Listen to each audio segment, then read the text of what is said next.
Dasha. The president continues to call the Prime Minister of Canada, Justin Trudeau, Governor of Canada. I'm curious what he means by that, and if there are any plans that are moving forward with trying to make Canada the 51st state. And I have a follow-up on the economy as well. Sure. Well, the president put that in his True Social account, or his True Social post earlier today.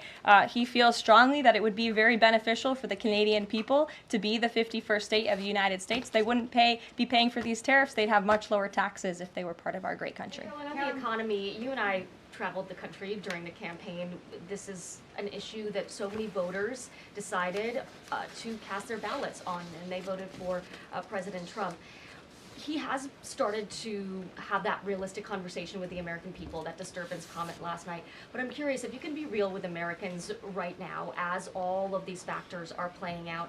Are things potentially going to get worse before they get better? Look, I've now been asked and answered this same question, just given to me in different verbiage, of 3 different times, and I will answer it again in an effort of transparency to the American people, because this is an important issue, and the American people, this president understands that it is. And again, that's why in his joint address to Congress last night, he addressed this issue with a realistic and honest approach. He talked about what this administration is doing to unleash American energy and to make America affordable again, and this administration is wholeheartedly committed to doing it. And I would remind the American public that the first-term record of this president speaks volumes. That's why they reelected him, because they know that he can fix our broken economy, and it's very, very broken from the previous administration. Stephen. Thank you, Caroline. I've got 2 questions, one on press access, and the other on fentanyl and tariffs. Sure. On press access, your predecessor, Karine Jean-Pierre, who presided over many novel press access restrictions, criticized the recent changes to the press pool made by your office. She said in an interview, quote, "What we're looking at is what North Korea is doing." What's your response to that, and can you say anything to allay concerns that unfavorable coverage will be punished in this new press pool system? I think that's the same individual who said from this podium numerous times that the commander-in-chief was mentally and physically up for the job, which we knew was a lie. Many people in this room knew it was a lie. Many of you were admonished for asking questions about that truth. So when it comes to truth and transparency, this administration, this White House is setting the example. This president is taking far more questions than his predecessor, Joe Biden, did on a daily basis, and that will continue. Fentanyl and tariffs.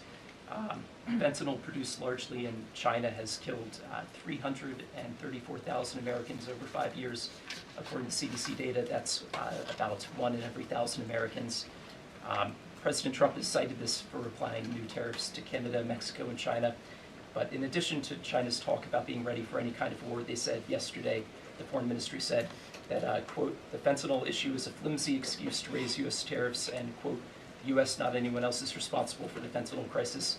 So what's the response to China that the talk of fentanyl is just an excuse for tariffs?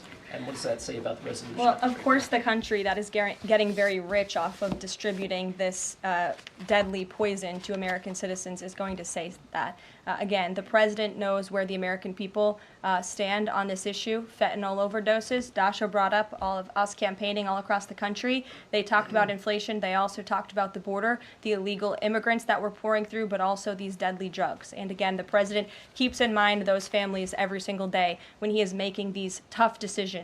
But it's a necessary decision, and he's no longer going to allow the United States of America to be a dumping ground for illegal immigrants and for illegal drugs that are killing our nation's people. This is the #1 leading cause of death in our country, and there needs to be action taken to ensure that cannot continue. Thank you very much, guys. We'll see you later. Thanks, Caroline.